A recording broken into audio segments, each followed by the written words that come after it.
So what are you, one of those fighter types? Yeah. Do you know how to use a scimitar? Yep, I got one of those right here.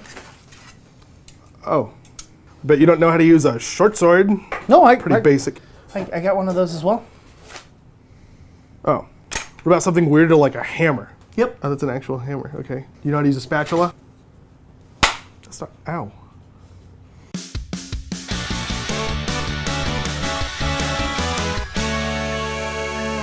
Hi everyone, welcome to GameGorgon. My name's Indigo. And I'm Crew. And today we're here to talk to you about the Pathfinder Second Edition Playtest Fighter. Yeah. Roar.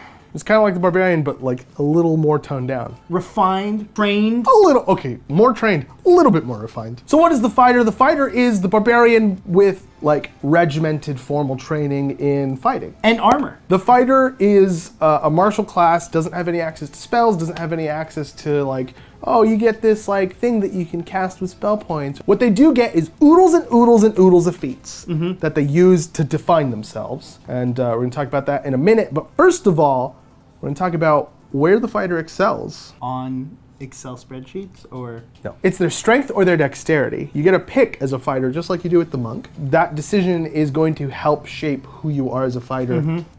Probably for the rest of the character. At least for a fighter I would build, Yeah. I would be doing strength and dex as my top two skills no matter what though. Yeah. For example, like a monk, you can go dexterity and then wisdom as your secondary. But as a fighter, it's gonna be strength and dex is your max. That's true. And then you go down the line. It's nice because it's not just finesse weapons for dexterity. You're also looking at ranged weapons. Yes. You're looking at bows. Yeah, and there are feats in there that help you with bows and stuff. Now, where does a fighter fail at? Where is its weak point?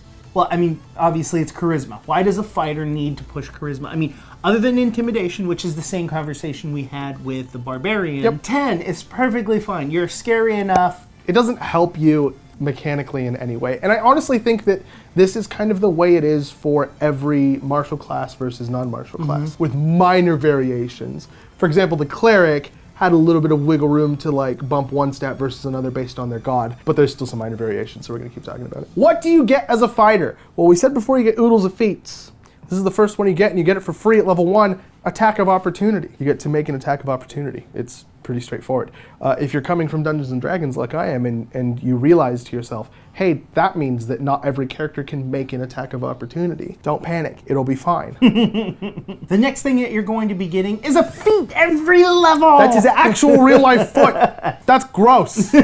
I'm blurring it out. So starting at second level, you're going to be getting, like, not only are you getting feats every level, but you're getting, you know, fighter feats, you're getting ancestry feats, you're getting skill feats, really laying down yeah. on how many. And because this is how it defines your character, right? Like, you need the same kind of versatility, not the same kind, you need a similar amount of versatility that a sorcerer or wizard would have, but you don't have spells. And so to kind of like shove that versatility in there, they give you tons of feats to pick from and tons of feats to like acquire.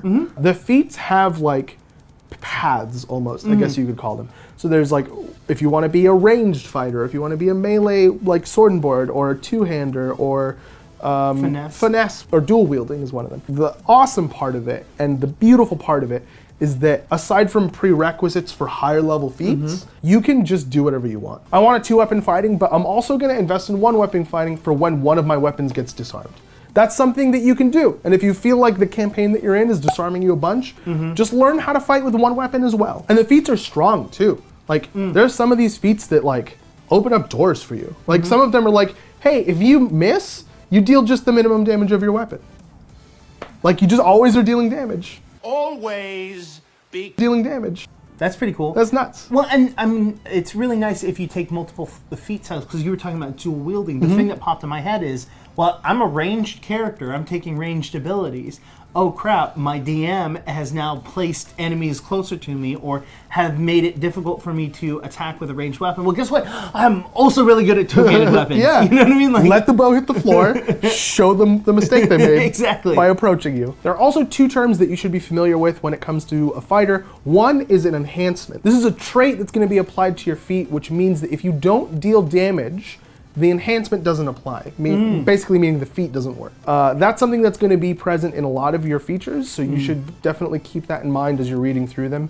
You can also find them on the traits page appendix thing, which is on this page. I forgot the page, and I didn't put it in the show notes because I'm dumb. Press is the next term, which is basically any attack after your first attack can apply this. Yeah. So if it says it is a press feat or a press ability, that means after your first attack on your second, which has a penalty, you now can apply said feature. Yep. Head down in the comments and look at Indigo's feet. While you're down there, hit the like button, hit the subscribe button, hit the bell icon if you want to be notified about all of our future content, and if you just kind of want to help us out in general, because it is really helpful when you do stuff like that for us. I'm Krug. You can get me at KrugQT on Twitter. My name's Indigo, and you can get me at IndigoQT on Twitter. You can get a hold of both of us at the same time at _QueueTimes on Twitter, or you can get a hold of us on Instagram and see some cool photos that we post on Instagram at QueueTimes. We've been GameGorgon. We'll see you guys next time.